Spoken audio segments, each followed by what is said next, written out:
땅도 함께 누리리라. 할렐루야. 이 말씀 분명히 이 속에 포함되어 있습니다. 그래서 여러분, 우리는 예수님과 함께 좋은 것만 받고 안 좋은 것은 안 받으려고 하는 그런 성도는 지극히 이기주의자입니다. 인본주의 신앙인 것입니다.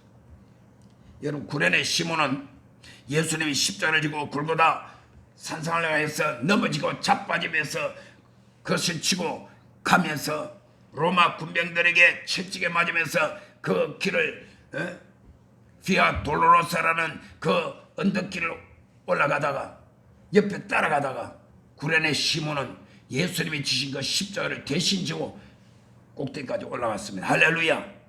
고난을 함께 동참했습니다. 이 구레네 시몬은 복 받았습니까? 저주를 받았습니까? 복 받은 것입니다. 역사 가운데 오늘날까지 저와 여러분들에게 구레네 시몬은 우리에게 그 이름이 전달되고 있는 것입니다.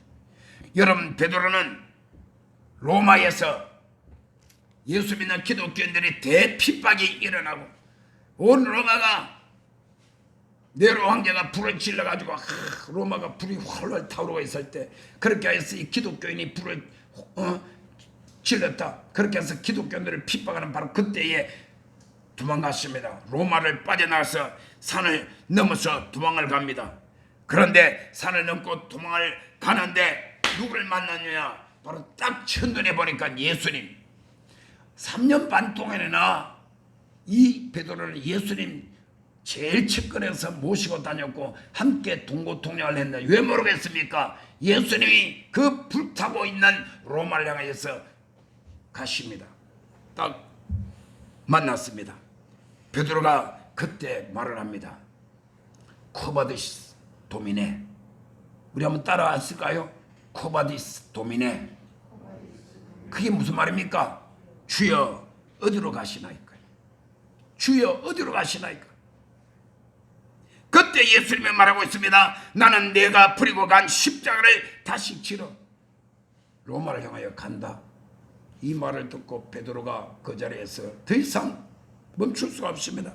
가던 길을 180도 길을 돌려서 베드로가 로마를 향해 들어가서 끝까지 하나님의 양무리들을 돌보다가 나중에는 베드로는 십자가에 거꾸로 매달려 돌아가신 것을 믿으시길 바랍니다.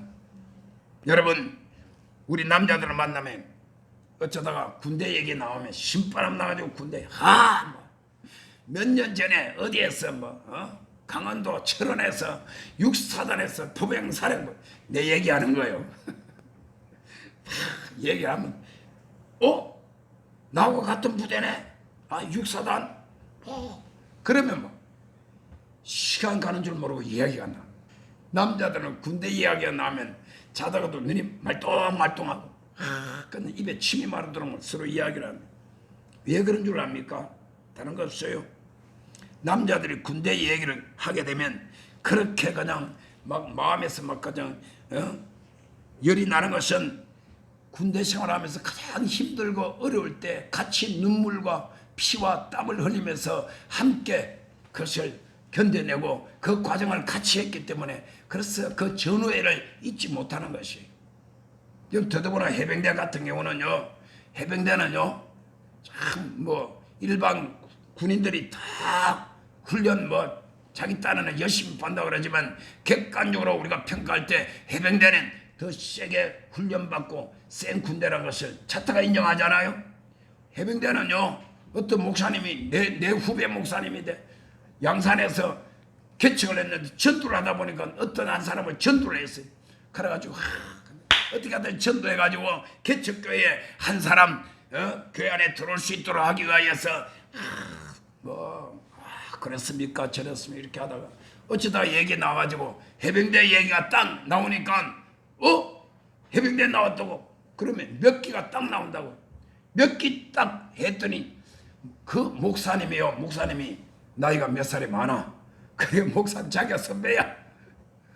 전도하러 갔다가 꾸문꾸문 그냥 공손하게 이랬습니까 저랬습니까 그러다가 해병대 몇 기 딱 나오니까 그 자리에서 열중셔 차렷 열중셔 차렷 이 새끼 봐라 그러면서 당장 그렇게 두 사람이 얼마나 친해버렸는지 그걸 저한테 간정으로 얘기를 해요. 목사님 그래가지고 그때 제가 그 당시에 아마 우리 지방에 제가 뭐 총무로 있더니 아무튼 내가 그런 지에 있으면서 그것을 봤어요. 야, 해병대 참 끈끈하구나. 끈끈하고.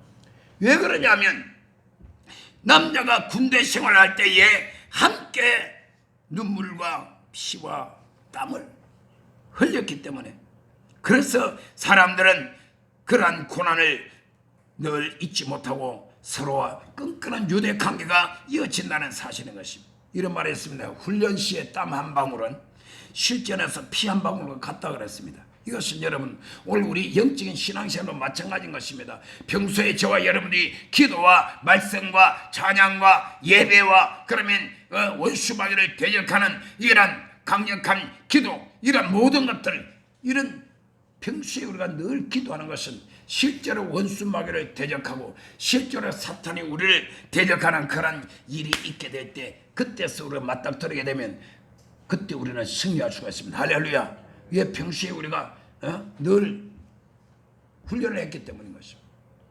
그래서 여러분 기도할 때도 나약하게 기도하지, 하나님이여 이런 어려운 문제들을 다 지나가게 해 주옵소서. 이렇게만 기도하지 말고 나사렛 예수 그리스도 이름으로 명하노니 우리 가정에 들어와서 도적질하고 주의와 멸망시키는 악한 원수 귀신의 묶임을 놓고 떠나갈지어다. 마귀는 떠나가라. 우리 가정에 와서 흉하게 결박을 풀지어다. 저주의 선불에는 끊어질지어다. 담대하게 강하게 강한 군사같이 우리는 그렇게 물리칠 수 있어야 되는 것입니다. 그런데 여러분, 그렇기 때문에 우리는 예수 그리스도의 좋은 군사로 모집을 받았으면 예수님 같아버려서 좋은 것만 늘 바라지 마.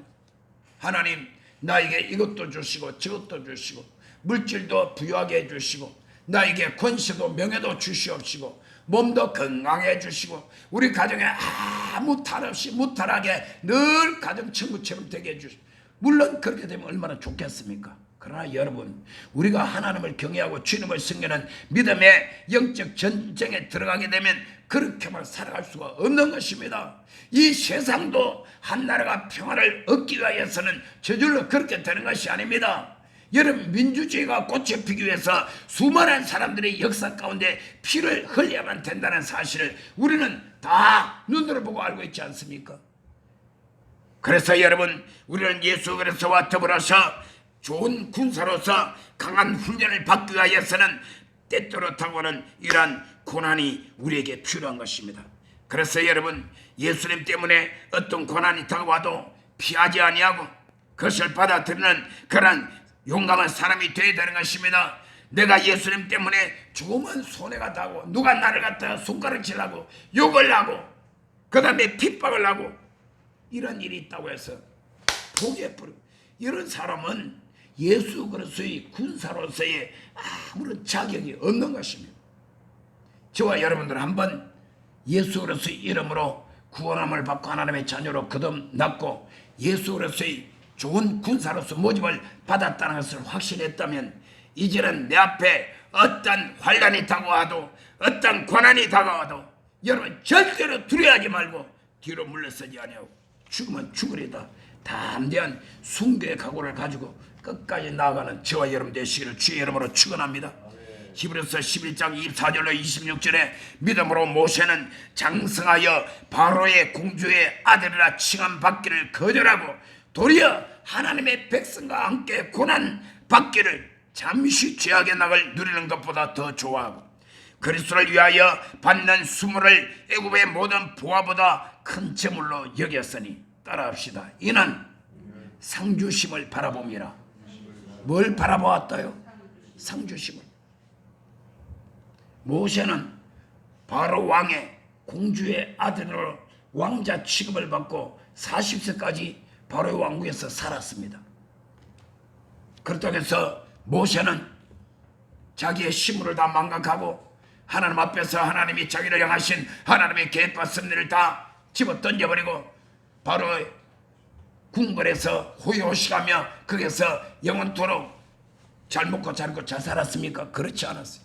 모세는 자기가 힘을 잃는 것을 어려서부터 알았습니다. 할렐루야.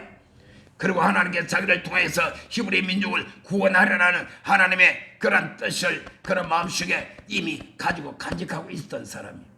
나이 40이 됐을 때 그것을 한번 어떻게 해보려고 저희가 꿈틀거리고 인위적으로 한번 해봤다가 그것을 실패하여 광야로, 미디안 광야로, 또 미디안 광야가 바로 오늘날 저 사우디아라비아 아닙니까? 도망쳤습니다.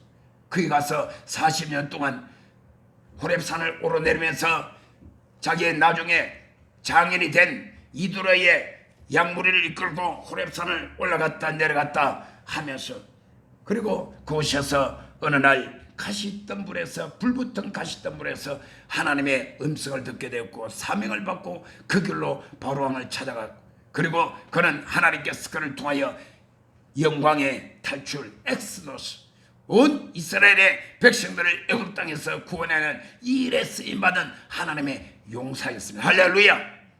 이 모세는 자기가 바로의 왕궁에서 잠깐 동안 낙을 누리고 영화를 누린 것보다 하나님의 백성, 이스라엘 백성들과 함께 고난받는 것을 더 기뻐하였다. 왜 그러냐? 상주심을 바라보았기 때문인 것입니다.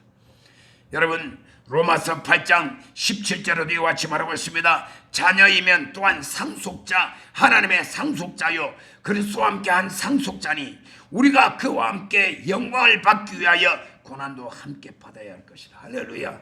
아까 말했죠? 예수 그리스도의 이름으로 고난을 받게 되면 그 고난뿐만이 아니라 고난으로 끝나는 것이 아니라 그 후에 예수 그리스도께서 받은 영광에도 함께 우리는 동참한다. 할렐루야. 이런 약속이 분명히 있기 때문에 우리는 예수 그리스도의 군사로서 살아가면서 어떤 고난이 다가와도 거기에서 우리는 손들고 도망가지 말고 탈락하지 말고 나고자 되지 말고 끝까지 우리는 예수 그리스도를 따라가야 됩니다. 할렐루야. 결론적으로 말씀드립니다. 오늘 우리는 우리를 군사로 모집해 준 예수님을, 하나님을 기쁘시게 드려야 되는 것입니다. 이제 모세의 시대는 다 지나갔고 여호수아의 시대, 여호수아의 시대가 뭡니까? 요단강을 건너서 이스라엘 백성을 이끌고 가나안 땅에 들어가서 하나님께서 약속하신 가나안 땅을 점령하고 누리는 것입니다. 우리의 영적인 가나안 땅은 천국을 바라보는 것입니다. 그렇기 때문에 우리가 적과 꿀이 흐르는 가나안 땅을 향하여서 지금 이 현실 가운데 영적인 전쟁을 하면서 우리가 하나님께서 저와 여러분 각자에게 주신 귀한 사명을 따라서 예수 그리스도의 좋은 군사로서 끝까지 주님 앞에 쓰임받는 믿음의 군사 되시기를 주의 이름으로 축원합니다. 다 같이 자리에서 일어나십시다.